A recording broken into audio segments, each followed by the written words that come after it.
সুপ্রভাত।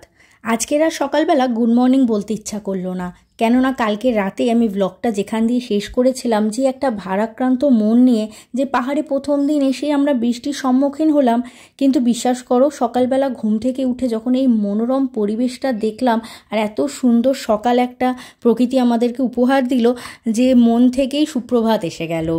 কালকের আমাদের খুবই দুঃখ লাগছিল যে পাহাড়ে প্রথম দিন এলাম, এসেই আমরা বৃষ্টি পেয়ে গেছি, আমরা কি আর ঘুরতে পারবো ভালোভাবে? কিন্তু না, সকালবেলা উঠে দেখলাম এত সুন্দর, এত শান্ত আর শান্তির পরিবেশ যে আমি ভাবতেও পারিনি। আমরা সকলেই ভোর ভোর ঘুম থেকে উঠে গেছি। এত সুন্দর পরিবেশ দেখে কারোর আর চোখে ঘুম নেই, শুধু আমরাই কথা বলছি আর পাখির সুন্দর ডাক। এটা আমাদের সুন্দর হোমস্টে। আপার পেলিং থেকে 13 কিলোমিটার দূরে দারাব নামে একটি ভিলেজ, সেখানে এই সুন্দর দারাব ইকো রিট্রিট। আমি তো বলবো শহরের কোলাহল থেকে কখনো একটুখানি সময় বার করে এরকম একটা জায়গায় দিন অবশ্যই কাটানো উচিত। এই দারাব ভিলেজটা এতটাই সুন্দর, এখানকার হোমস্টের যে লোকেরা তারা নিজেরাই নিজেদের ব্যবসাটাকে চালায় এবং এত সুন্দর করে নিজেদের মতন ঘরোয়াভাবে সব কিছু আয়োজন করে যে কি বলবো। তারপরে এখানে এরা নিজেরা সকালবেলা উঠে কি সুন্দর ব্রেকফাস্ট বানিয়ে আমাদেরকে সকাল 8টার মধ্যেই ব্রেকফাস্ট দিয়ে দিল।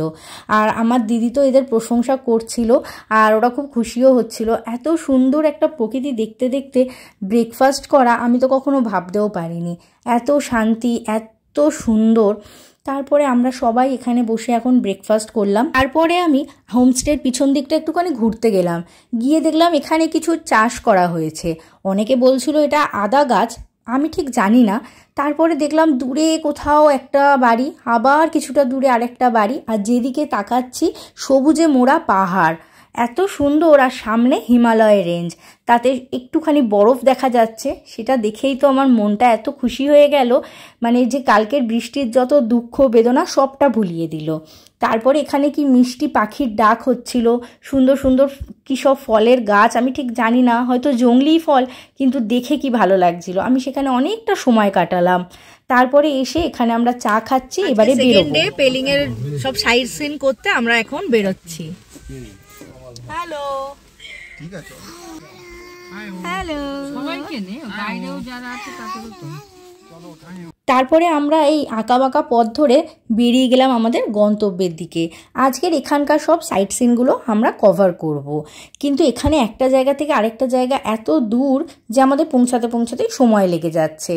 এখানে এই যে রিম্বি ওয়াটারফলস, এইটা এখন অনেক সরু হয়ে পড়ছে, কিন্তু ড্রাইভার বলল বর্ষাকালে নাকি অনেক জল হয়ে যায় এখানে, আর এই নিচ থেকেই বয়ে যাচ্ছে রিম্বি নদী। তারপরে এলাম রিম্বি নদীর ধারে একটা অরেঞ্জ গার্ডেনে। এইখানে যে অরেঞ্জ গার্ডেনটা চারিদিকে গাছে ভর্তি, কিন্তু এখন যেহেতু সিজন নয় তার জন্য আমরা কিচ্ছু দেখতে পেলাম না, শুধু যেখানেই তাকালাম সবুজ আর সবুজ।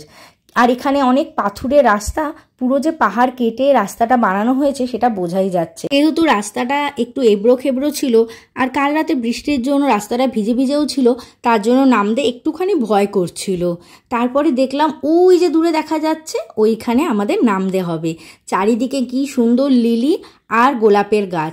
আমি এই পাহাড়ে দেখলাম লিলিটা অনেকটা মানে জংলি ফুলেরই মতন চারিদিকে এমনি এমনিই হতে থাকে, আর পাহাড়ে সব ফুলেরই কোনো মানে জবাব নেই, এত সুন্দর সুন্দর ফুল, তার এত সুন্দর সুন্দর কালার, মানে দেখে ওখানেই মন শান্ত হয়ে যাবে। তারপরে অনেকটা রাস্তা অতিক্রম করে আমরা নিচে নামলাম।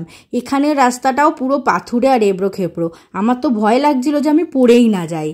তারপরে এখানে সবাই এই সুন্দর মুহূর্তগুলোকে নিজেদের ক্যামেরাতে ক্যাপচার করছিল। আসার সময় দেখালাম রিম্বি ঝর্ণা, সেই ঝর্ণাটাই এখান দিয়ে বয়ে যাচ্ছে। এই নদীটির নাম রিম্বি নদী। জলটা হয়তো খুবই শান্ত এবং খুবই অল্প, কিন্তু এখানে নামতে দেওয়া মানা ছিল। তো আমরা সাইডেই দাঁড়িয়ে দাঁড়িয়ে এখানে বেশ কিছুক্ষণ ফটো তুললাম, সময় কাটালাম।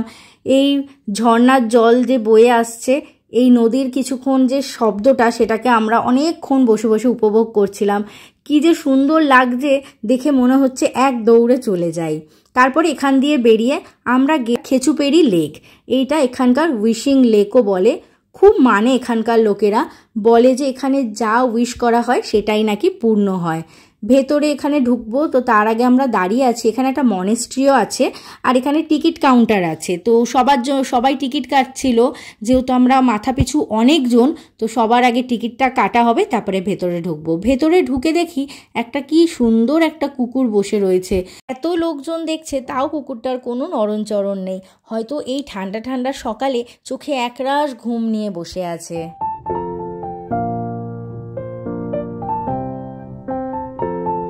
মনেস্ট্রিটার ভেতরে যেহেতু ফটোগ্রাফি অ্যালাউ ছিল না, তাই জন্য আর ভেতরে ঢুকলাম না। আর এদিকে আমাদের গুলটু দেখি একটা বন্ধু বানিয়ে নিয়েছে, তার সাথে খেলা করছিল। তারপরে তাকে নিয়ে এই আঁকাবাঁকা রাস্তা ধরে এগোতে থাকলাম লেকের দিকে।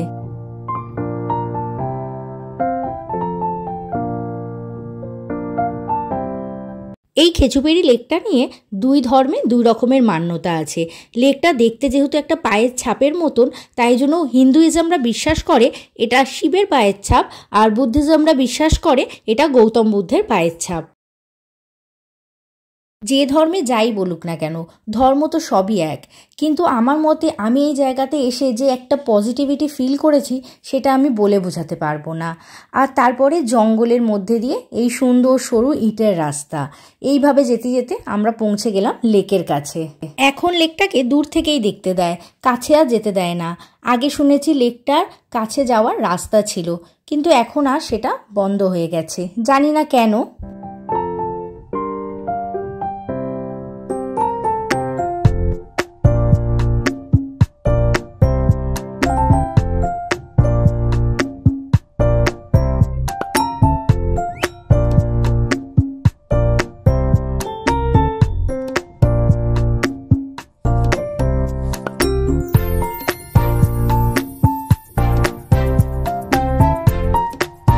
তারপরে আমি চলে গেলাম এই যে প্রেয়ার হুইলসগুলো থাকে, এইগুলোকে আমি ঘোরাতে।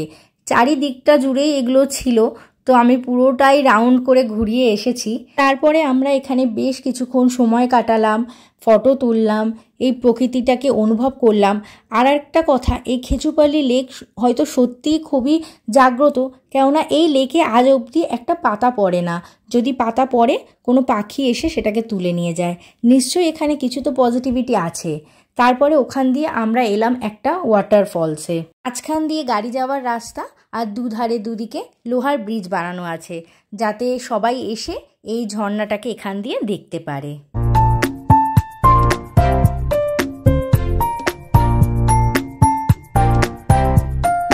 ওই যে দূরে দেখা যাচ্ছে সিঁড়িটা, ওখান দিয়ে ঝর্ণার আরও কাছে যাওয়া যায়, কিন্তু আমরা আর যাইনি। তারপরে আবারও এই আঁকাবাঁকা রাস্তা ধরে এগোতে থাকলাম।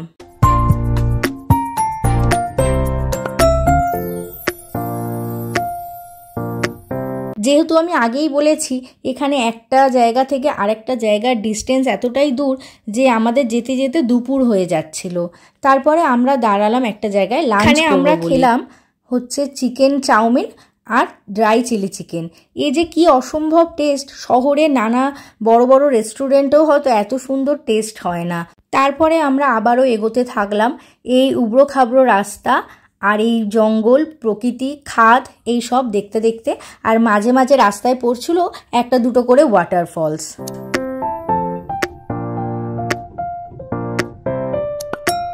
এখানে আমরা এর পরে যে জায়গাটায় যাব, তার জন্য যে আগের রাস্তাটা ছিল, বন্যার জন্য সেই রাস্তাটা পুরো ভেঙে গেছে।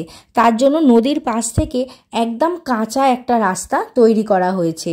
আর এইখানে জলগুলো আমাদের সাথে সাথে কি সুন্দর যাচ্ছে। আর রাস্তাটা দেখলে বুঝতেই পারবে যে রাস্তাটা এখনো তৈরি হয়নি, কোনো রকমে মাটি কাটা হয়েছে যাতে গাড়িগুলো যেতে পারে। আর গাড়িটা এতটাই নড়ছিল যে আমি ঠিক করে ফোনটাও ধরতে পারছিলাম না, একবার এদিক একবার ওদিক। তারপরে ফাইনালি আমরা চলে এলাম আমাদের আজকের দিনের শেষ ডেস্টিনেশন সিনসোর। এই ব্রিজটা কিন্তু আমার দেখার খুব ইচ্ছা ছিল। আর এই ব্রিজটা পেলিং শহর থেকে 5 কিলোমিটার দূরে অবস্থিত। এই ব্রিজটা সিকিম স্টেটের হাইয়েস্ট আর এশিয়ার মধ্যে সেকেন্ড হাইয়েস্ট ব্রিজ। আর ব্রিজটা এতটাই সুন্দর আর প্রচুর উঁচুতে বানানো। আর ব্রিজটা কিন্তু হ্যাঙ্গিং ব্রিজ, পাহাড়ের এই মাথা থেকে ওই মাথায় আটকানো আছে, মাঝখানে কিন্তু কিচ্ছু নেই। আর ব্রিজটা এতটাই শক্তপোক্ত যে ব্রিজের উপর দিয়ে আরামে একটা গাড়ি চলে যাচ্ছে। আমরা যখন এই ব্রিজটার উপর দাঁড়িয়েছিলাম আশেপাশ থেকে তখন গাড়িগুলো যাচ্ছিল, তখন আমাদেরকে একটুখানি সাইডে সরে যেতে হচ্ছিল, আর তখন যে ভাইব্রেশনটা সেটা আমরা বুঝতে পারছিলাম। আর এই ব্রিজটার যে নিচের গভীরতাটা আমি সত্যি কথা বলতে মানে আমার ফোন নিয়ে দেখা সাহস হয়ে ওঠেনি। আর আশেপাশটা দেখতে এত সুন্দর, এখানে বেশ কিছুক্ষণ আমরা সময় কাটিয়ে বাড়ির উদ্দেশ্যে যাচ্ছি। আসার সময় যে রাস্তা দিয়ে এসেছি, যাওয়ার সময় দেখছি সেই রাস্তায় জল উঠে এসেছে। প্রকৃতির কি অসম্ভব পরিবর্তন। যাই হোক, আজকের দিনের মতন ভিডিওটা এখানেই শেষ করছি। ভিডিওটা যদি ভালো লাগে অবশ্যই লাইক করে দিও।